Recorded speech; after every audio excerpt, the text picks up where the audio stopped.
सुल्तान शहीद रहमतुल्लाहि अलैह, जिन्होंने कहा कि गिदड़ की 100 साल जिंदगी से शेर की एक दिन की जिंदगी बेहतर है। एक बाबरी गई है, कल बिलाल का नंबर आएगा, नौमान का नंबर आएगा, उस्मानिया का नंबर आएगा, तो क्या हम देखते बैठ जाएंगे? हमने देखा कि मस्जिद आला मैसूर के अंदर जब इसकी हिफाजत के लिए हम ही लोगों ने बात की, तो आज अपने शान और शौकत के साथ अपने मेंबरों, अपने मीनारों को लहराती हुई नजर आ रही है। हज़रत टीपू सुल्तान शहीद रहमतुल्लाह अलैह की शहादत के 3 दिन के बाद उसने कहा कि यह मुल्क अब हमारा हो गया। याद रखना, जब जरूरत पड़ी थी इन्हीं उलमा ने निकले थे तो हिंदुस्तान आजाद हुआ था। खत्म करो, नहीं चलेगी, नहीं चलेगी, गुंडागर्दी नहीं चलेगी। इस्लाहियत को खत्म करो, इस्लाहियत को खत्म करो, इस्लाहियत को खत्म करो, नहीं चलेगी, नहीं चलेगी, गुंडागर्दी नहीं चलेगी, नहीं चलेगी, नहीं चलेगी, गुंडागर्दी नहीं चलेगी। ऑल इंडिया इमाम कौंसिल की जानिब से आज बेंगलुरु में बाद नमाज जुमा एहतजाज किया गया, जिसमें सख्त अल्फाज में संघ परिवार के मंसूबाबंद तरीके से कर्नाटक में मुसलमानों को निशाना बनाया जा रहा है, इसकी सख्त मजम्मत की गई और हर इशू को एक मजहबी रंग दिया जा रहा है, चाहे वो हिजाब का मसला हो, मुस्लिम नौजवानों का कत्ल हो, मंदिरों के मेलों में मुस्लिम ताजिरों का बाइकाट करना हो, टीपू सुल्तान की तारीख को मिटाने का ऐलान हो और भगवत गीता को टेक्स्ट बुक्स में शामिल करने की बात हो, और अब हलाल का मसला, जिस पर हलाल पर पाबंदी लगाने की मांग की जा रही है। इन सब मसलों से सिर्फ एक तबके को संघ परिवार वाले निशाना बना रहे हैं, वो है मुसलमान। All India imams council Bengaluru ने कहा कि बीजेपी संघ परिवार के इशारों पर नाचती है और साथ ही कहा कि कर्नाटक की सरजमीन आज भी पूरे दुनिया में टीपू सुल्तान के नाम से जानती है। ये लोग हलाल कट की बात करते हैं, जबकि अल कबीर के नाम से, KFC के नाम से, फिर फिजा के नाम से जो कंपनियां चलती हैं, इन पर क्यों पाबंदी नहीं लगाई जाती? ये छोटे छोटे कारोबारी क्यों तुम्हारे दिलों में, तुम्हारी आंखों में चुभते हैं? क्योंकि तुम इनका जीना दो भर करके गुलामी में ढकलने की कोशिश कर रहे हैं। याद रखो, हमारा यकीन इससे पहले भी अल्लाह पर था, आज भी अल्लाह पर है, इसके बाद भी अल्लाह पर ही रहेगा। पालन नहार हमारा अल्लाह है। ये रास्ता तुम बंद करना चाहोगे, हमारे लिए कुरान ने जितनी चीजों को हलाल किया है, उन सब चीजों को हम लेकर ही रहेंगे और कभी भी हमारे हाथ से जाने नहीं देंगे। हम संविधान की, हमारे इस मुल्क अजीज की पूरे तरीके से हम कदर भी करते हैं, इसकी इज्जत भी करते हैं, लेकिन हमारे हक को हम भीख नहीं मांगेंगे।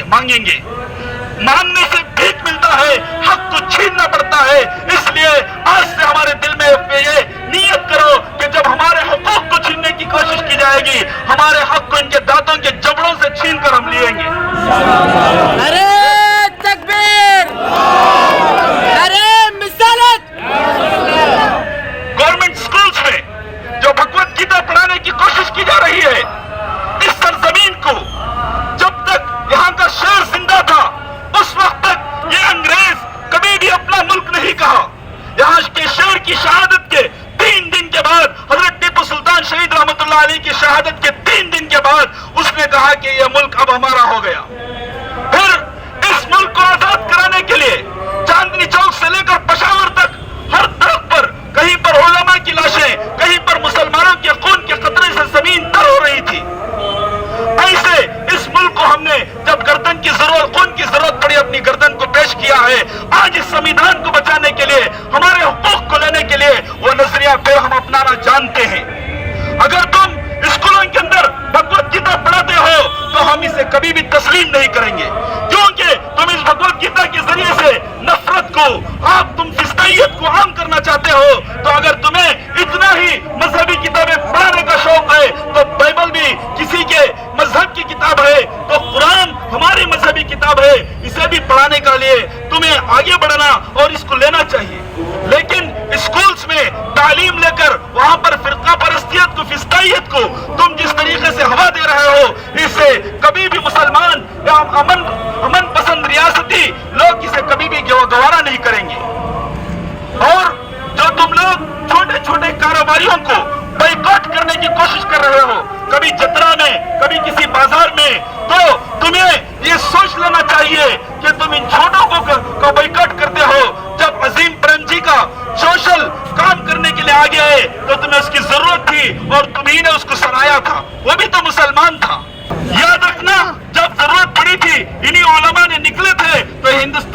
हुआ था। हम ये 355 लोग जो भाग करके आए हुए ये ब्राह्मण फिस्तावादी ताकत रखने वाले हैं, इनको भगाने का भी मंसूबा कानून के दायरे में रहकर हम अच्छी तरीके से जानते हैं। तो इसके लिए हर मजलूम की आवाज बनकर हमें उठना होगा और खड़ना होगा। इसके बगैर अगर हम नहीं खड़ेंगे मेरे भाइयों, एक बाबरी गई है, कल बिलाल का नंबर आएगा, नौमान का नंबर आएगा, उस्मानिया का नंबर आएगा, तो क्या हम देखते बैठ जाएंगे? हमने देखा कि मस्जिद आला मैसूर के अंदर जब इसकी हिफाजत के लिए हम ही लोगों ने बात की तो आज वो अपने शान और शौकत के साथ अपने मेंबरों, अपने मीनारों को लहराती हुई नजर आ रही है। अगर हमारे टीपू सुल्तान शहीद रहमतुल्लाहि अलैह अपनी जान का नजराना पेश नहीं करते और अपनी कुर्बानी नहीं देते तो ये लोग आज अंग्रेजों के गुलाम बनकर उनके तलवे चाट कर जिंदगी गुजारने पर मजबूर होते। लेकिन अफसोस हजरत टीपू सुल्तान शहीद रहमतुल्लाहि अलैह जिन्होंने कहा कि गीदड़ की 100 साला जिंदगी से शेर की एक दिन की जिंदगी बेहतर है, ये कहते हुए हिंदुस्तान को आजादी अपने खून जिगर से शहीद दिया और ये हिंदुस्तान उन्हीं की कुर्बानी का नतीजा है। आज हजरत टीपू सुल्तान शहीद रहमतुल्लाहि अलैहि की तारीख को मिटाने की नापाक कोशिश कर रहे हैं। हालांकि हमारा मुल्क, आईन और हमारा कॉन्स्टिट्यूशन इन तमाम चीजों का हक हमें देता है और जो हमारा इस्लामी कॉन्स्टिट्यूशन है और हमारा जो मुस्लिम पर्सनल लॉ है इसके अंदर ये मुदाखलत कर रहे हैं, इसके अंदर इंटरफेयर हो रहे हैं, तरह तरह के इशू ला रहे हैं। अभी कश्मीर फाइल्स की पिक्चर आप लोगों ने बहुत सारों ने देखी होगी जिसके अंदर इतना जहर डाला गया। योगी हुकूमत जिसको टैक्स को फ्री करना चाहिए था वो कम वक्त हुकूमत वो उस पिक्चर की टैक्स को फ्री कर रही है और लोग जो भूखे मर रहे हैं उनका पेट भरने के बजाय लोगों के दिलों में, दिमागों में उनको जहर भर रही है और तरह तरह के इशू लाकर मुसलमानों को बाइकाट करने और मुसलमानों को कत्ले आम करने का नापाक मंसूबा बना रही है।